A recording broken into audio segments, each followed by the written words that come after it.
Tanggap ka rin ba ng ganito galing kay Meta? Your content isn't earning money? Naku, baka mawala na ang earnings mo ngayon. Tutulungan kita kung paano matanggal ito. Una, pumunta sa help and support. Click report the problem. Continue. Include in report. Tapos profile. Tapos add lang yung screenshot kanina.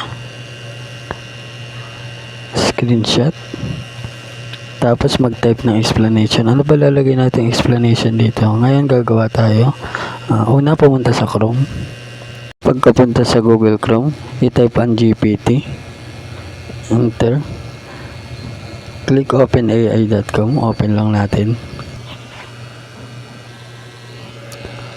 Ang openai.com pala, siya na yung gagawa ng letter na isa-send natin kay Facebook.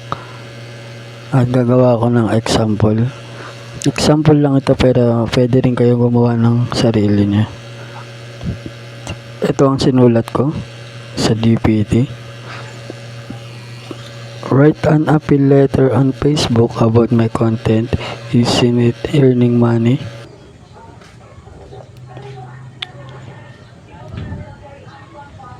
Ay, nakupawa na siya ng letter na isesend natin sa Facebook team. Ayan. Scroll down lang.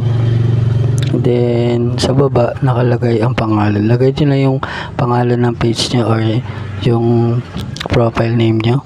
Tapos, yung Facebook link, yung URL. Ikakopy nyo lang dyan. Tapos, i-copy rin ito. Tapos, back. Tapos, back na sa explanation. Tapos, paste. Pagka-paste na, send nyo na. Maraming salamat. Sana nakatulong. Thank you.